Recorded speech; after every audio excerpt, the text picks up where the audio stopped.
Welcome to the Drive settings. It's a title that I'm not even sure I should have.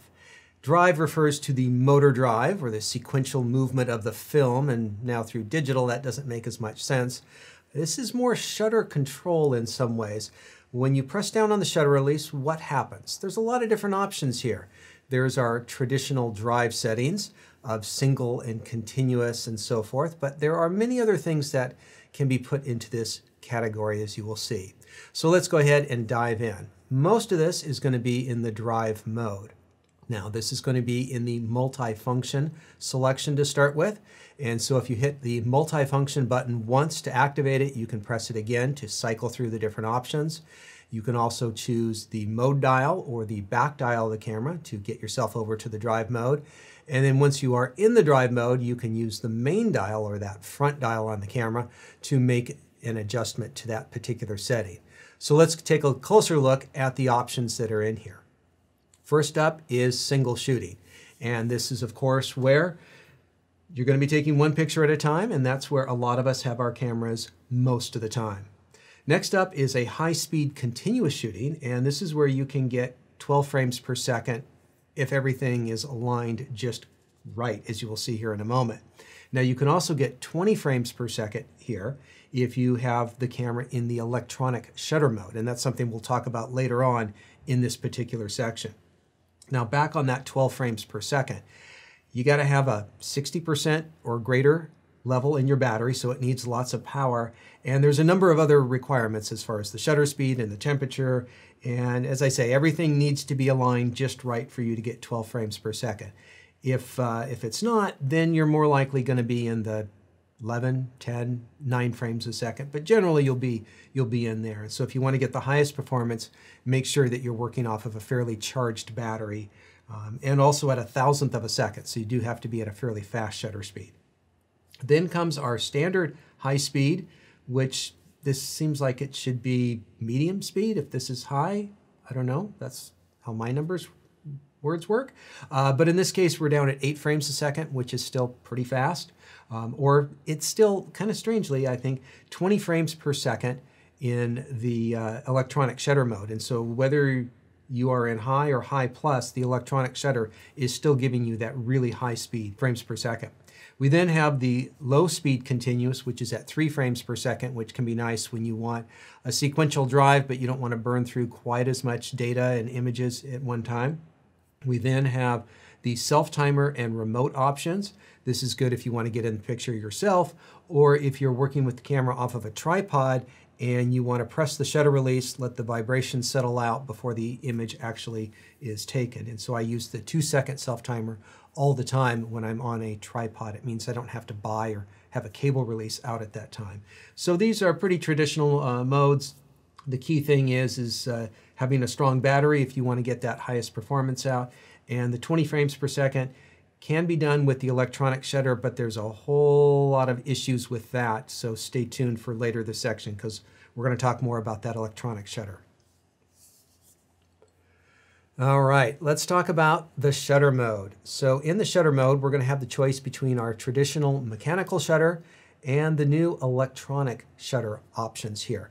And the world is changing, and at some point we're going to have a camera that does not have a traditional mechanical shutter, but we still need it today for some reasons I'll talk about. Let's look at what we've got going on in here. So first up, the mechanical shutter. This uses mechanical blades that move, and there's a first curtain, there's a second curtain. So what happens is that with a mirrorless camera, you need light coming into the sensor so you can see what's going on. When you press down on the shutter release, the first shutter closes. The sensor then prepares to capture the image. This is your exposure. Now, when that first shutter reopens, it can sometimes cause a little bit of vibration in the camera, and that vibration can result in a blur to your photographs.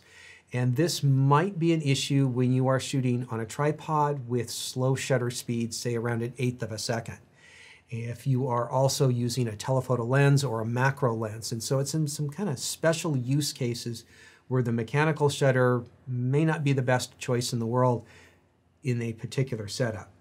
So that's the possible vibration. Now in this mode, you are looking at 1/200th of a second as the fastest flash synchronization possible. So this is a good traditional mode that most digital cameras have been in most of the time. But now with the electronic shutter curtain options, we have the ability to turn the pixels on and off on their own and not need the shutter curtains for controlling the exposure.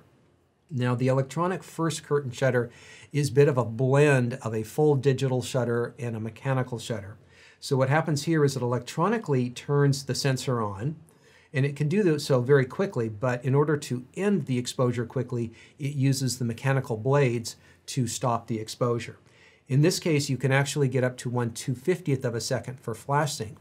So for those of you using flash in the studios and out in the fields, that's going to be a little bit of a help compared to the mechanical one, which was at 1/200th. Not a big deal, but every little bit helps for many people. Now this is the default position that the camera comes in, and I think it's a fine position for you to leave it in most of the time. I think it's probably the best of the three options for most people most of the time. Now finally we have electronic shooting, and this is where the camera turns each of the pixels on and off on their own. In an ideal world, it would turn all of them on and all of them off at exactly the same instant, down to the 1,000th or 10,000th of a second. But that's not the way the sensors can work right now. And so what they have to do is they have to do this scanning system. So it scans line by line, pixel by pixel. And the problem is that if something moves during that period of time, and that scan period, well, that can take around a 40th of a second. I don't have the machinery to time this myself, but it's around that time. So anything that's moving could get distorted, as I will show you here in a moment. So there is no flash synchronization with this system here. So it is highly limited in that regard. It is nice because there's no vibration in the camera. So if you're dealing with vibration, maybe this is a solution. There's also no sound. And so if you're in a situation where you can't make any sound at all, you're in a courtroom or some other environment, a theater, where you don't want any sound at all and you're photographing something that's not moving too quickly, the electronic shutter could be a very good system for that. Now this is the problem with panning and action with an electronic shutter. Is I was panning down the street with this car, the buildings appear to have a very angled look to it. It doesn't look right. And so you got to be careful with that. Now if something rolls past, the wheels no longer are circular, they're oval because they're getting distorted with the electronic shutter. And so while the camera can shoot at 20 frames a second, you got to be careful about photographing anything that's moving around too much. And so I'm not sure that that 20 frames per second is very practical for most people in most situations. So just be aware that there's a lot of issues when using a fully electronic shutter. It's nice if you need silent photography or vibration free, but that distortion is a major issue. There is some possible banding, and there is a limitation on some of the other features that you can get into on the camera. So it is not a mode that you generally want to leave your camera in. It's something you go to for a specific reason to solve a certain problem at a certain time, and then you back out of it and then probably come back to the electronic first curtain shutter because that just makes more sense for most people most of the time.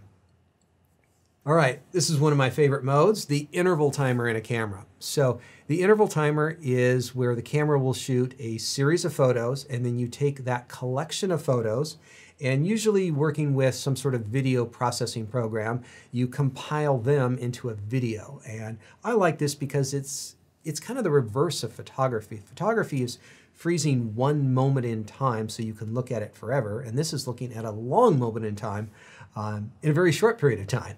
And so you can compress time with this, which is a lot of fun. So when you dive into this in shoot menu number 6, the interval timer will first be something that you can turn on and off. And then it's the interval between the shots.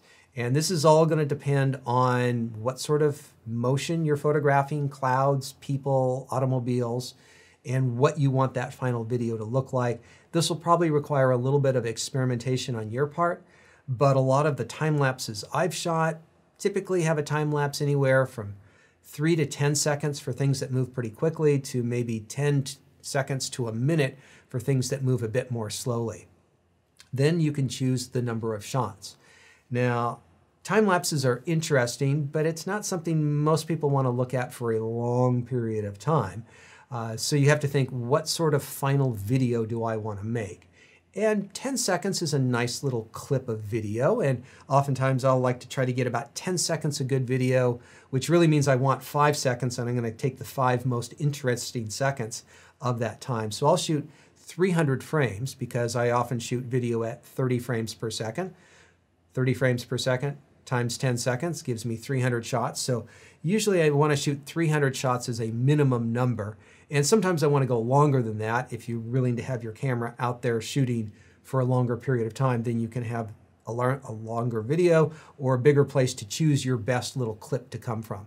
But it's a lot of fun. I encourage you to try it. It's a very interesting way to look at the world.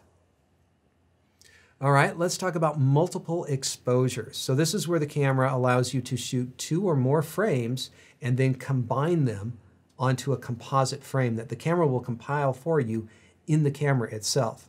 When cameras first started having this and I heard about it, I thought, that is really stupid because that's why Photoshop exists in layers. You take 2 images, you put them in Photoshop, you layer them, you play with the opacity layer, you do some other little funky things with it, and that's how you create a composite.